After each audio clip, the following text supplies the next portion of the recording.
என்ன வேணும் ஸ்கூலுக்கு எல்லாமே இங்கிருக்கு.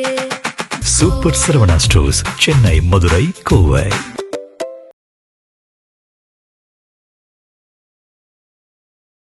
தமிழக அரசியல்ல மீண்டும் ஒரு புதிய திருப்பம். பாஜகவிலிருந்து பிரிந்து தனி கட்சி தொடங்க போகிறாரா அண்ணாமலை?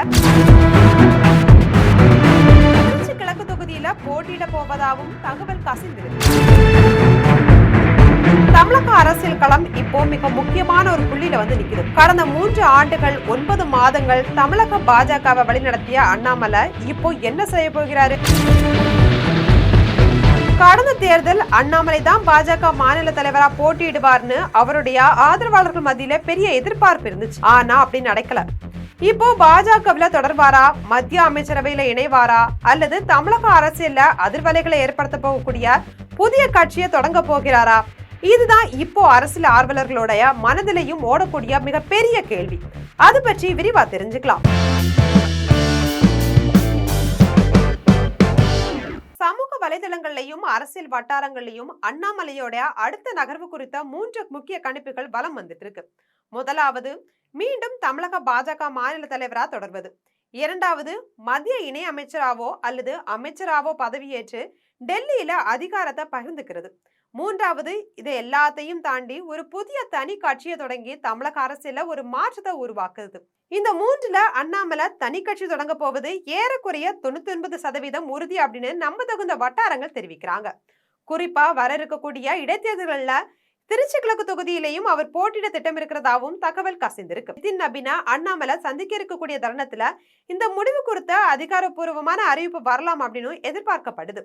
ஜூலை 2021 முதல் ஏப்ரல் 2025 வரை அவர் வகித்த மாநில தலைவர் பதவி சாதாரணமானது கிடையாது. பாஜகவில் இதற்கு முன்பு இருந்த தலைவர்களை விட அண்ணாமலைக்கு கிடைத்த வரவேற்பும் அவர் கட்டமைத்த என் மண் என் மக்கள் யாத்திரையும் அவருக்கு ஒரு பெரிய அரசியல் பிம்பத்தை ஏற்படுத்தி தந்துச்சு. அவருடைய தனித்துவமான அணுகுமுறை தான் அவரை மற்றவர்கள் கிட்ட இருந்து பிரித்து காட்டுச்சு. திமுக அரசுடைய தவறுகளை உடனுக்குடனே பத்திரிகையாளர் சந்திப்புகள் மூலம் கேள்வி கேட்கிறதும் பட்டியலின சமூகத்தினருக்காக குரல் கொடுக்கிறது அப்படின்னு அவர் கையாண்ட அந்த அவுட்ஸ்போக்கன் நடைமுறை இளைஞர்களை தன்பால ஈர்த்துச்சு. அவர் ஒரு துணிச்சலான தலைவர் அப்படின்ற பிம்பத்தையும் அது மூலம் வழிபட்டுச்சு. இருந்தாலும் அண்ணாமலைக்கு எதிரான விமர்சனங்களும் இருந்துட்டே தான் இருக்கு. சோசியல் மீடியாவில் இருக்கக்கூடிய பெரிய ஃபாலோயிங் தேர்தல் வாக்கு வங்கியா மாறுறது கிடையாது அப்படின்றது ஒரு பலருடைய கிரிட்டிசிசமா இருக்கு. இந்த விமர்சனங்கள் பல நேரங்கள்ல உண்மையாகவும் இருந்திருக்கு. ஆனா அண்ணாமலையை தொடரக்கூடிய அந்த இளைஞர் கூட்டம் ஃபேக்கானது கிடையாது அப்படின்றதையும் நம்ம கவனிக்கணும். தமிழக வெற்றி கழகம் ஒரு மிகப்பெரிய அரசியல் சக்தியா மாறி இருக்கக்கூடிய இந்த சூழல்ல அண்ணாமலையுடைய தனித்துவமான அரசியல் பாணி தமிழகத்திற்கு தேவையா அப்படின்ற கேள்வியும் எழும்புது. திமுக அதிமுக ஆகிய 2 பெரிய கட்சிகளும் பலவீனமா இருக்கக்கூடிய இந்த சூழல்ல புதிய சக்திக்கான வெற்றிடம் இன்னும் இருக்கதான் செய்யுது. அண்ணாமலையோட வயதை கவனிக்கணும் அப்படின்னா அவருக்கு இப்போ 41 வயது தான் ஆகுது. தமிழக முதலமைச்சர் விஜய்க்கு 51 வயது இருக்கும்போது அண்ணாமலைக்கு இன்னும் 10 ஆண்டுகள் முழுமையான அரசியல் காலம் முன்னாலே இருக்குது. இந்த 10 ஆண்டுகளை அவர் முழுமையா பயன்படுத்தினா நிச்சயமா ஒரு வலிமையான அரசியல் சக்தியா அவரால் உருவாக்க முடியும். சிலர் ஏன் 10 வருஷத்தை வீணாக்கணும், பாஜகவிலேயே இருந்தா பிரதமராகும் வாய்ப்பு வருமே அப்படின்னு சொல்றாங்க. ஆனா அண்ணாமலையுடைய தனித்துவமான பாதை வேறு மாதிரி இருக்குது. பாஜகவுடைய டெல்லி தலைமை திறமையானவங்களை அவ்வளவு எளிதா விடாது அப்படின்றது தெரிந்த உண்மைதான்.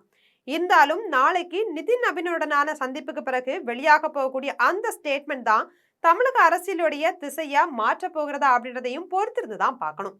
அண்ணாமலையோட இந்த புதிய முயற்சி வெற்றி பெறுமா அப்படின்றத உங்க கருத்துக்களை மறக்காம கமெண்ட்ஸ்ல சொல்லுங்க. என்ன வேணும் ஸ்கூலுக்கு எல்லாமே இங்கிருக்கு. Super Saravana stores, Chennai, Madurai, Kovai.